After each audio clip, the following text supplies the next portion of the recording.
Fala, amados, amigos, a paz, boa tarde, tudo bem? Sabe, meus amados, eu estou aqui referente a algo que tem pulsado muito no meu coração, que é concernente à palavra de Deus. E eu não estou aqui para ensinar ninguém, não, quem sou eu?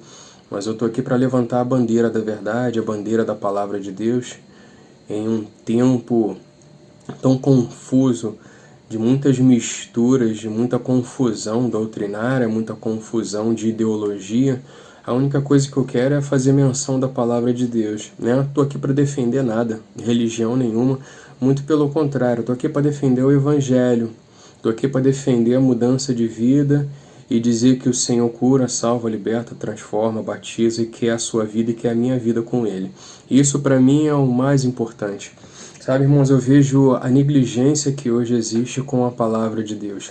A despeito da gente ser falho, limitado, eu vejo a negligência, a falta de zelo pela palavra de Deus, a falta de compromisso com a palavra de Deus. É um tempo que a gente vê compromisso com tantas coisas, a gente vê perca de tempo com tantas coisas, mas a palavra de Deus ela é algo ainda muito longe daquilo que o ser humano enxerga como prioridade, como provisão, como cura, transformação e tudo que ele busca nas coisas que ele se encampa, que ele se coloca à disposição a fazer. Mas dificilmente a palavra de Deus, que é a que sempre traz isso de forma sobrenatural. E uma geração que ela negligencia a palavra de Deus é uma geração que ela está fadada ao fim, ela está fadada à morte. Ela está a caminhos de passos largos à morte, né? Eu vejo isso com o profeta Eliseu, quando Eliseu ele recebe a capa de Elias, ele atravessa o rio Jordão, e vem uma geração de jovens que sai do bosque e fala assim, ó, sobe calvo, sobe calvo. Uma geração que não dá ouvidos, não dá crédito à voz profética, é uma geração que está fadada à morte, assim como foram mortos todos aqueles jovens, como foi mortos todos aqueles que caçoaram da voz profética, né? Da unção profética sobre Eliseu.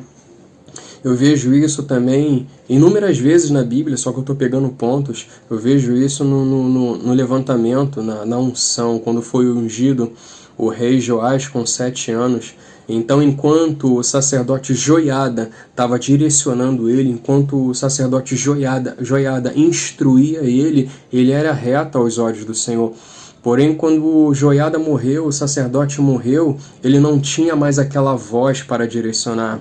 E a despeito de não ter mais a voz, ele já tinha sido instruído, mas ele preferiu viver segundo a sua vontade, segundo a sua sabedoria, e não ao que era instruído. Então ele, quando passa a viver como ele quer, foi a ruína do reino dele, por não ter dado ouvido à voz profética, não ter dado ouvido ao que o céu falava.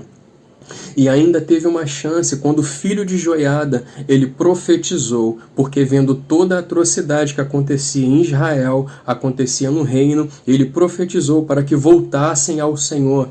E Joás foi lá e mandou matar, apedrejar Zacarias. Então assim, a gente vê um reino em que ele levantou as riquezas do reino, a gente vê um reino em que ele fez crescer o exército do reino, então, ou seja, o poderio militar do reino cresceu, e a gente vê um reino que restaurou o templo do Senhor. A gente olha assim, nossa, que beleza, ministério grande, forte, muita gente, olha as riquezas, olha o que a gente pode ver desse reino, desse ministério, olha o templo, olha o que ele fez com o templo, olha o tamanho do templo, onde esses templos estão.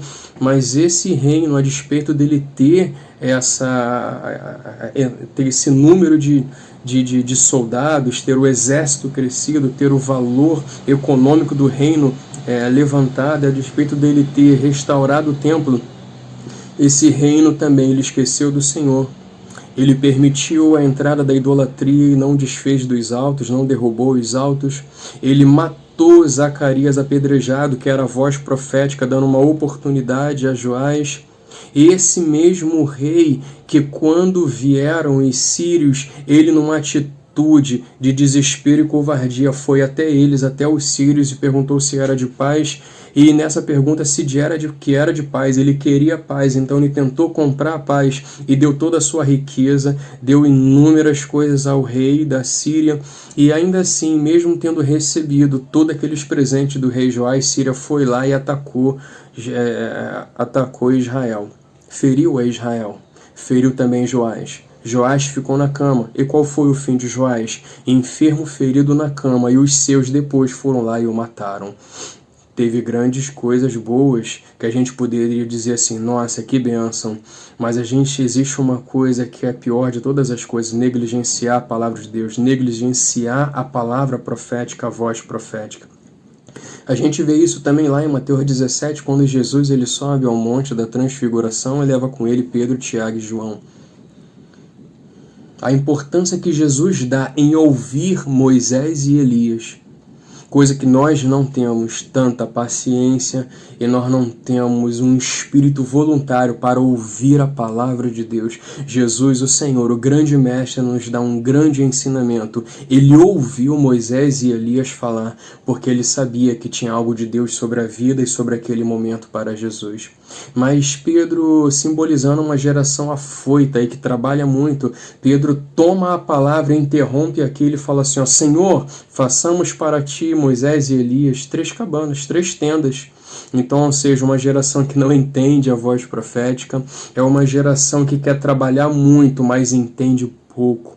Então essa é a geração, é uma geração fadada a cair, uma geração fadada a ficar pelo caminho, uma geração fadada à morte, uma geração que pode até crescer visivelmente, mas destruída interiormente. Esse é o tipo de geração que nós vivemos hoje na igreja. Hoje nós somos milhões e milhões no Brasil de evangélicos, e quando a gente olha para a nação, a gente não enxerga esses 60 e poucos milhões.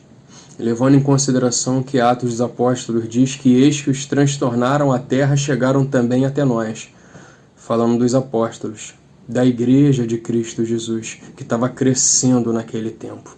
Hoje nós somos milhões e milhões só no Brasil. E olha como que é o Brasil. Olha como que são os cristãos de hoje em dia. E é por causa das igrejas? Não, é por causa deles mesmo. É a falta do conhecimento da palavra de Deus. Né? Oséias 4,6 profetizou isso. O meu povo, ele foi destruído porque ele faltou conhecimento. E porque ele rejeitaste o conhecimento, também te rejeitarei, para que não sejas sacerdote diante de mim. E porque esqueceste da lei do teu Deus, eu também me esquecerei de teus filhos. Então olha a importância do conhecimento, do entendimento. Então tudo isso leva à morte, tudo isso é uma escalada para a morte. Tudo isso é um trabalho de força brutal, de entregar o meu corpo, de entregar a minha alma facilmente. E quem é que faz isso? O diabo? Não, claro que não, é o homem. O homem, o diabo, ele ele, a despeito dele vir para matar, roubar e destruir, tudo que ele vem é para atacar seu entendimento. A morte acabou, né? Tu viu o que ele fez lá com Eva? Ele não matou, não roubou, não destruiu, nem Adão e nem Eva. O que ele fez? Ele entrou no entendimento de Eva. Ele foi no entendimento de Eva. O que Eva tinha entendido de Deus, ele foi lá e distorceu. A gente não vê nenhuma manifestação diabólica, a gente não vê nenhuma atitude, né? Coisa que nós esperamos ver hoje. A gente vê alguma situação contrária, a gente fala, é o diabo, é o diabo, é o diabo. Não, o diabo na sua inteligência foi lá e deturpou o entendimento de Eva para que fosse corrompida todas as coisas, o homem e a terra. Então, quando a palavra diz que o ladrão veio para matar, roubar e destruir, eu quero te dizer que isso acabou na cruz do Calvário. O ladrão, ele não mata mais, ele não rouba mais, ele não destrói mais. Não mata mais, não rouba mais, não destrói mais. O que ele faz é mudar o seu entendimento. O que ele faz é entrar no seu entendimento. Por isso que Jesus falou, ame o teu Deus de todo o teu coração, de toda a tua força, de todo o teu entendimento. entendimento. É o seu entendimento. A palavra diz em Deuteronômio 6 que a gente inculcaria a palavra de Deus nos nossos filhos. A gente intimaria a palavra de Deus aos nossos filhos. A gente, tudo que foi ordenado, a gente colocaria no nosso coração. A gente ensinaria os nossos filhos a sentar da nossa casa enquanto estivéssemos andando com ele, quando fôssemos dormir, quando levantássemos. E isso seria, por sinal, a palavra de Deus em nossa mão e como testificação, como testeira em meio aos nossos olhos, ou seja, o nosso entendimento. A palavra de Deus deveria estar aqui no nosso entendimento, para que a gente possa tornar o entendimento vivo para outras pessoas, principalmente os nossos filhos.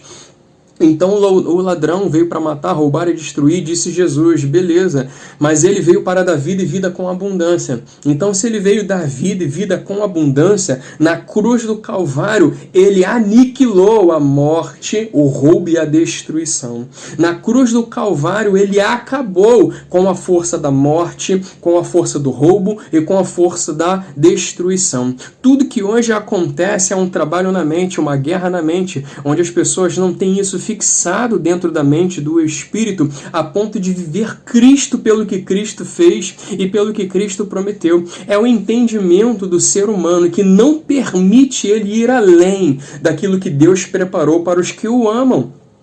Irmãos, o ladrão veio para matar, roubar e destruir, beleza, mas eu quero te dizer que o ladrão, que o Deus deste século cegou o entendimento dos incrédulos para que não lhes resplandeça a glória do Evangelho de Cristo, que é a imagem de Deus. Então Satanás, ele cega o nosso entendimento para que a gente não creia no Evangelho. Não crendo no Evangelho, eu me mato. Eu roubo a mim mesmo, eu me destruo. É uma autodestruição não crer na palavra de Deus.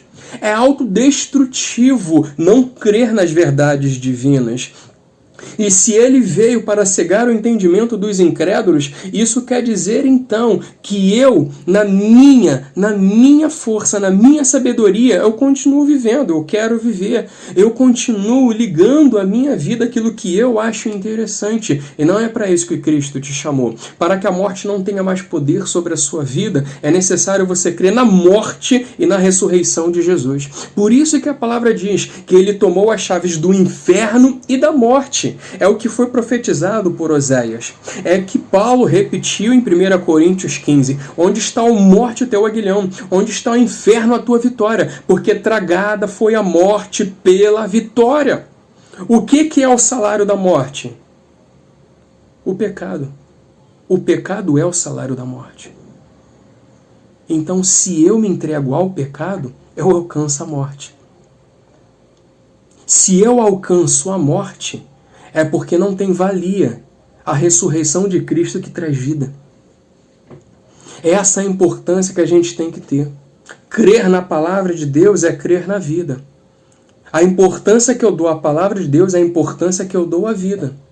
A importância que eu dou às verdades de Cristo é a importância que eu dou à vida. E a importância que eu dou à palavra é a oportunidade de vida que Cristo me dá. Vinde a mim, todos vós que estáis cansados, sobrecarregados, e eu vos aliviarei. Porém, aprendei de mim, que sou manso e humilde de coração, e encontrarei descanso para as vossas almas. Quando eu encontro Cristo e aprendo dele, alcanço paz dentro de mim, descanso para a minha alma. Se eu encontro descanso para a minha alma, se Cristo falou, o que é a morte para tirar a minha paz? O que é a destruição para tirar a minha paz? E o que é o roubo para tirar a minha paz? Nada disso tem valor. Nada disso acaba na morte de Cristo Jesus. A cédula que era contrária, o Senhor arriscou e a pregou, cravou na cruz do Calvário, acabou. Cadê a morte? Não tem, agora é vida. Cadê o roubo? Não tem, agora é provisão. Cadê a destruição? Não tem, agora é edificação. Por isso que a igreja lá é edificada. Edificada.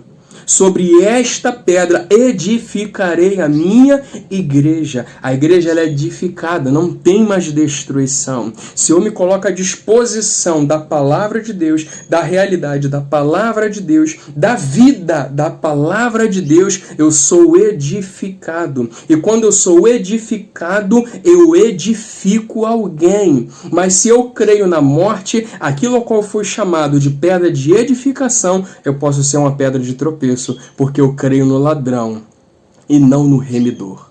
Então creia na palavra de Deus. Creia na palavra de Deus. Creia incessantemente nela. Tenha fé. Viva por ela. Entre nela. Mergulhe nela. Seja praticante. Seja um Cristo vivo na terra, porque Ele vive em você, Ele vive em mim. A glória de Deus resplandece através de nós. Deus te abençoe. Pai do Senhor Jesus a todos. Um beijo no coração.